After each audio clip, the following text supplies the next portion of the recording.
Hey, welcome back guys. In this video we're going to be talking about a couple skills that are becoming extremely popular in the parkour and freerunning community for the year 2020.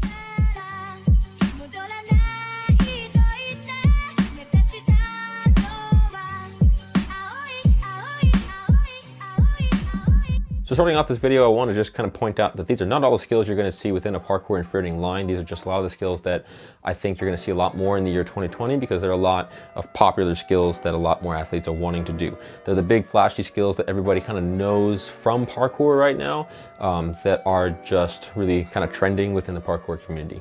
So our first skill we're going to talk about more so in this list is going to be a 360 stride or 360 precision, depending on how you're going into the skill. And this is by no means going to be a brand new skill. I know the skill has been around for a very long time. One of the early adopters of it in their style was Jesse LaFleur, part of the Tempest freerunning team. And he still does them today. They're really cool. It's something that it's kind of a timeless skill that just always is going to look really interesting. But in the year 2020, you're really going to start to see this skill pop up with a lot more technique. So we have like going to rails, you might see it over huge gaps, and you're going to see this skill kind of planted within a lot of different lines, just as more of a transition rather than a skill itself. In terms of difficulty for this skill, between 1 and 10, I would rate this somewhere on the range of maybe a 4, depending on what you're landing on and what you're jumping to. Let's say it's a really big distance and it's a rail, that difficulty could definitely come up all the way up to about a 6.5, maybe a 7, just depending on the situation. But yeah, this is by no means a high level skill. But it can technically still be a really nice transition and flow skill, just to kind of keep yourself moving across the distance and adding a little extra flair to your movement. Next up on our list, we have the Morph front flip, or the 360 front flip, depending on how you want to say it, or full in front flip. Always so many names with all these variations, right? So I really don't remember who popularized this skill. It's been around forever. But in the year 2020, we're going to be seeing a lot more of this skill over huge gaps with huge descents, and I'm really hoping to see somebody actually get accurate enough with this skill to eventually stick the landing on something. I haven't actually seen that yet, and I feel like that's going to be kind of the next step we see with this skill moving forwards, is that people are eventually going to be able to spot out of it and maybe do a more front pre. I could also see this going a different direction, and instead of getting more accurate with it, we also see a variation with the more front, where maybe it's a 720 degree rotation with the front flip, or 720 front. Or we're going to add a whole nother flip to it and just do a morph double front, and that would be just absolutely ridiculous. For those of you athletes out there that you think you might be able to do this, I want to see that. Next up on our list for 2020 skills is going to be full in. So if you're not sure what this skill is, it's basically a double backflip, but on your first backflip, you're actually doing a 360 spin with it and then going into a second backflip on the way down. The full in used to be a skill that was more reserved for gymnasts on either a trampoline or a tumble track or some type of sprung surface. But I would say this is a pretty terrifying skill, especially for somebody who hasn't done it before or hasn't worked on double backflips before. A full in is just terrifying mentally. However, a full in is not exactly an exotic type of skill. What I mean by that is that it's just a basic backwards full with a backflip. Unless you really are new to flips and gymnastics and parkour in general, and I have never watched any parkour videos, you've probably seen a full in. Even if you've watched the circus at any point in time, you've seen a full in. I'm starting to see this skill pop up so much from so many different athletes, and they're training it on such a regular basis that I wouldn't be surprised if you started to see this skill popping into competitions, and maybe even somebody landing the first full in pre on a solid surface. That would be a pretty intense feat for sure, and 2020 might be the year to see it. Moving on down the list, we have Sideflip Precision. So this is a skill that I can't believe how popular it actually is. When I first started parkour, we had side flips, back flips, and front flips. Those were pretty much the only flips you did, but you never did them to anything. You might have done a front flip or a side flip over something, maybe a back flip on a ledge or off a ledge, but going to an actual object, that really wasn't something that I think most people had thought about in their minds as something that they could even try or train, just because the thought of missing or messing up really was going to prevent most people from even trying or attempting that type of a skill. But these days, it's pretty common knowledge that for a side flip, you really see where you're going most of the time. So for a side flip precision, as long as you get the jump correct and you're spotting where you're going, the landing is really not that bad. You have to get the height That way you have enough time to come out of your skill and spot where you're going and stick those 2 feet to it. But even if it's not a perfect stick, that's what most people realize when they first train these, is that it doesn't have to be perfect. Most things don't have to be perfect in terms of sticking.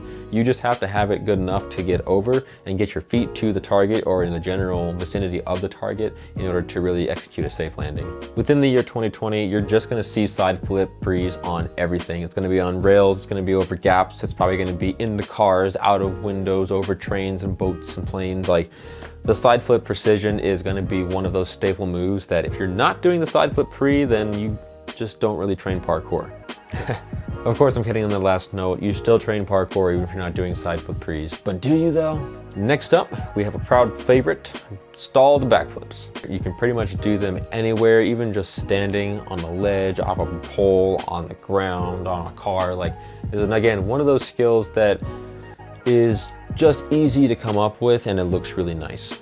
It's not that I have anything against this skill necessarily, but I think that it's way overpopularized. I think that people give it way too much credit for what it is. And if that's what you want to be known by, I guess go for it, but I feel like it's a waste of what you really could do in terms of talent. Of course, not everyone's going to agree with me on that, but hey, that's my opinion on the skill. Moving on again, so our next skill is going to be the Kong Gainer, but not just any Kong Gainer, the Kong Gainer Full. I really believe that this skill is going to become extremely popular within the year 2020 because a lot more athletes are understanding how it works and unlocking that potential to actually do that skill. Just a normal Kong Gainer on its own is a pretty impressive skill because you have to have some really good accuracy in terms of placement of your hands, along with getting that power to get your hips to really come underneath you in that really awkward gainer fashion, and really having the courage to do it without fearing of hitting your head. Kong Gainers are probably one of the most dangerous skills in parkour right now. In terms of skills that could go really bad, a Kong Gainer is definitely pretty high on that list. What really makes Kong Gainer such a dangerous skill is the potential for hitting your head in 2 spots. As you're approaching for Kong Gainer, the problem is that you are trying to get your body to push and rotate all the way around as you're getting over this box. The potential for smacking the back of your head on the box that you're coming over with Kong Gainers is pretty high, and that's not to mention that if you don't actually commit to pulling your skill all the way over, you're going to land on your neck, going straight into the floor at a pretty high velocity. And while Kong Gainer may be one of the most dangerous skills in parkour, I think that it's still one of my personal favorites, just because it really shows if that an athlete is powerful, accurate, and confident in themselves and their abilities if they're able to pull off a skill such as that. In the year 2020, don't be surprised if you start seeing Kong Gainer to Precision in a line in an actual competition. To my knowledge, no one has ever actually done a Kong Gainer pre in competition. I know that I've seen them done in lines on video clips of Instagram, but yeah, to my knowledge, not quite in a competition yet. So I also think 2020 is going to be another year where we see a lot faster, more accurate, bigger, and just more complicated lines really coming into competitions. I think it's really interesting to look back in the last 10 years to kind of see where parkour was a decade ago and where it is now, because the level of progression that athletes have is just way up here compared to what it used to be. I've watched parkour and freerunning evolve so much over the last decade that I can't even imagine what the next decade holds for us in terms of what these athletes are going to be doing and some of the skills we're going to be seeing. So I think some other things you're really going to start to see within the parkour community in 2020 is also a lot more tricks being repurposed in different axes or different planes. So just as an example, like backflip is done on the floor, right? Well, you can have a backflip also done on a wall. That's a different plane of axis or a different plane for that movement. So we're going to be seeing a lot of skills that are, again, done on different planes or in different ways that we haven't quite seen before.